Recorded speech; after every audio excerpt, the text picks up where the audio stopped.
The 2023 calendar has finally been announced. It's signed, sealed, delivered. We've got 23 races locked in for the 2023 season, but some races aren't quite as great as others. And we're going to break it down for you. We're going to go through all 23 races of the 2023 season, and we're going to decide whether or not they're an absolute banger.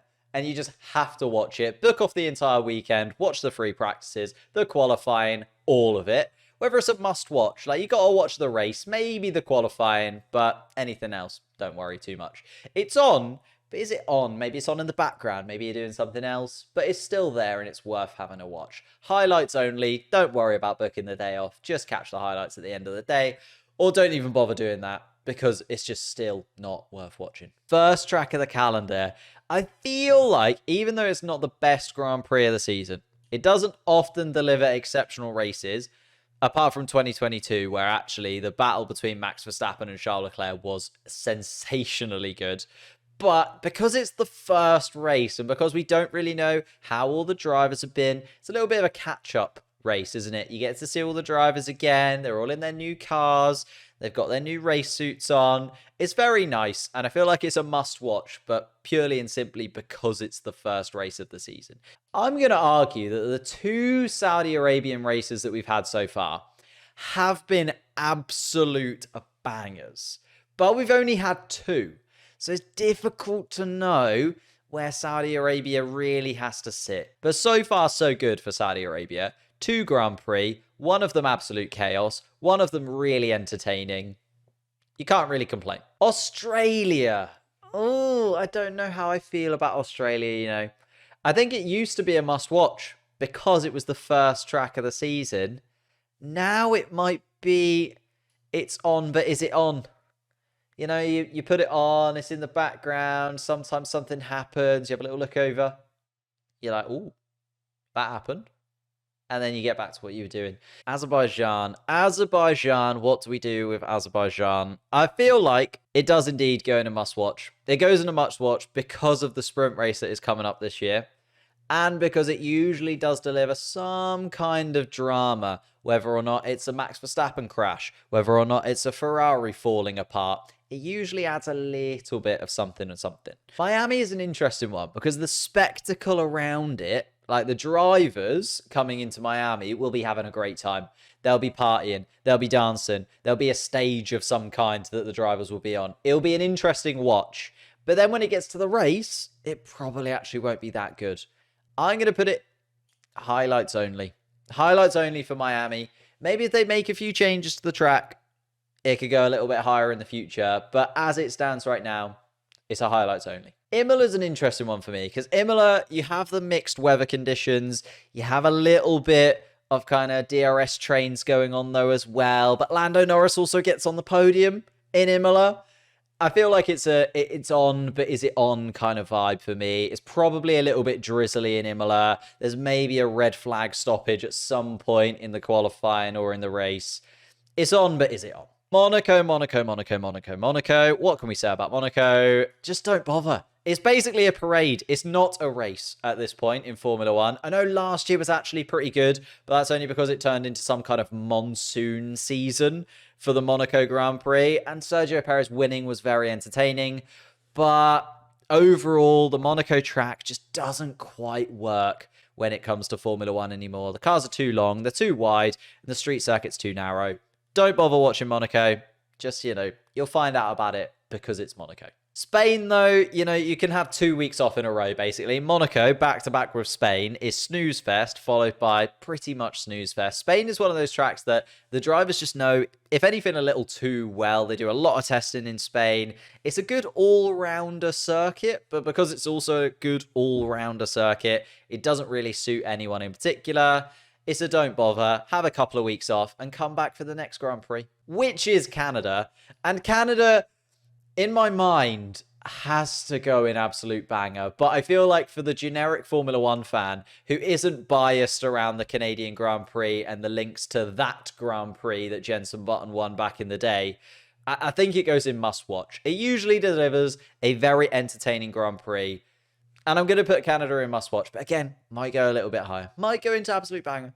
Austria is probably one of the best tracks on the calendar. It's so little. It's so short. It's so good though. It just delivers in every single way possible. It has to be an absolute banger. The Red Bull Ring, the Max Verstappen crowd is in absolute full force. The incredible atmosphere that you have. Also, the traffic, it does add a little bit to qualifying when everybody is trying to do a lap, but everybody is also within 5 millimeters of each other because the lap is so incredibly short. It does mean a lot of back marker passing towards the end of the Grand Prix, but we'll put it in absolute banger. It is a top draw track. Talking of bangers, if Austria is a banger, Silverstone is an absolute banger. It was by far and away like top 3 Grand Prix every single season. It comes to the end of the year and they do those fan votes of what was your favorite Grand Prix this year. Silverstone is always up there and it always has drama as well. Whether it's the Joe crash, whether it's the Max Verstappen crash,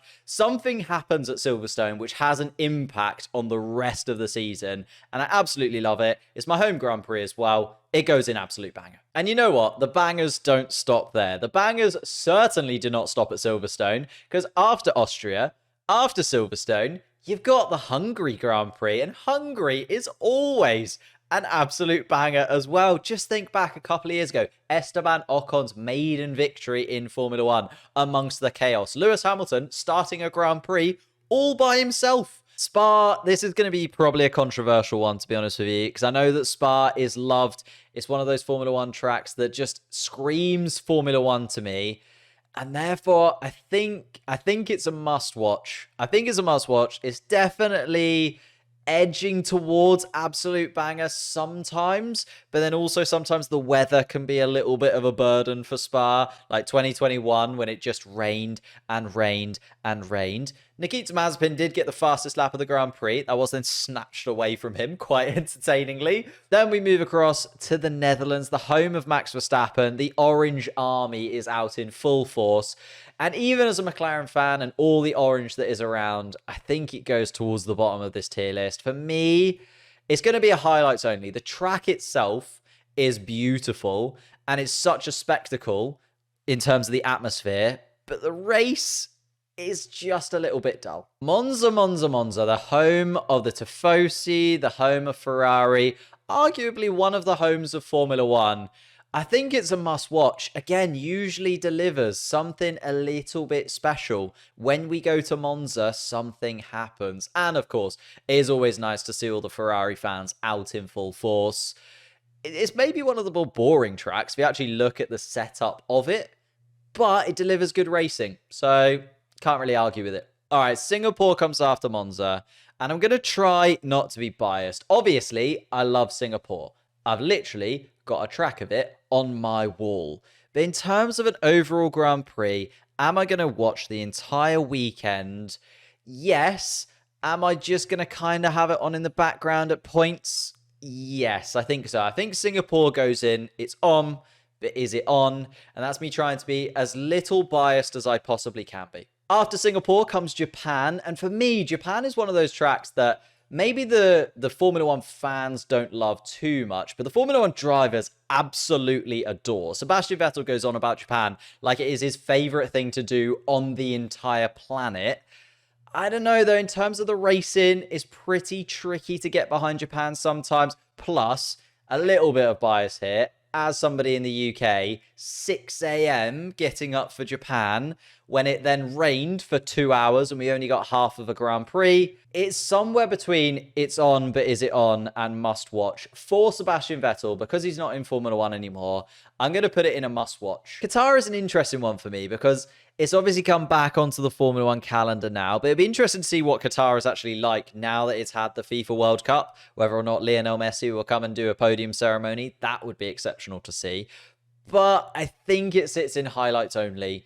And then depending on how good it is this year, it might bump up over the next couple. In terms of the American tracks, Austin is definitely still the one. I know that we've got 3 on the calendar now, but Austin is still by far and away my favorite of the American tracks. We'll have to kind of see what Miami and Las Vegas can deliver over the next few years, but Austin just feels like a racetrack. It feels like Formula One in America. For me, it's one of those ones that I put on. It's on in the background. I'm maybe doing some other little bits and pieces, but it's well worth just tuning in for Austin. And usually, like last year, we saw lots of rookies take part in free practice sessions. So even FP1 in Austin's pretty good too. Mexico is up next, and even though we get the Mexican Formula One anthem, we get Sergio Perez and his dad, more importantly, at the track, I think it's a don't bother. It's that final chicane. The baseball stadium makes Mexico what it is, has that incredible atmosphere, but also just kills the lap and means that nobody can carry any momentum throughout the race.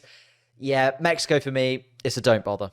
Just watch the various bits and pieces going on behind the scenes. Watch Sergio Perez on the podium, watch Sergio Perez's dad on the podium, and that's all you really need to see. I've said it once, I'll say it again. Brazil is by far and away the best track on the entire calendar pretty much every single season. Brazil just has everything. It has atmosphere, it has an incredible circuit, it has overtaking opportunities. It is just a wonderful circuit to have on the Formula One calendar and an absolute banger every single time. Las Vegas is going to be interesting. I think it's one of those tracks, it doesn't look like it's going to be super entertaining in terms of just the layout of the track, but actually, because it's the first Grand Prix in Las Vegas, maybe it's an on, but is it on? It could end up being a highlights only. It could end up being like Saudi Arabia, where we all thought it wasn't going to be great, and then it became one of the absolute bangers of the season. I feel like it goes on, it's on, but is it on? Just for this year, and if it's terrible, it'll drop down very quickly. Last but not least, the 23rd of 23 races, Abu Dhabi. Unfortunately, it's just one of those tracks that just don't bother. Usually the season is finished. Usually everyone can't really be bothered. Most of the championships have been won. Most of the points have been decided.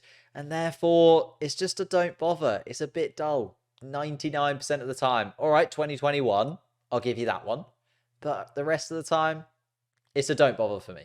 So there it is, ladies and gentlemen, my definitive list of which Grand Prix you should absolutely book the weekend off. Watch free practices, watch the qualifying, watch the sprint if there is one, watch the entire race, watch all the highlights afterwards as well in the absolute banger category. Working our way down to your Monacos, your Spains, where just don't worry about it. If you miss it, you'll be okay. Don't worry, you're not going to miss anything too exciting. I'd love to know what your tier list looks like, though. I'm going to leave a link to this tier list in the comments down below. I'd love you to make one.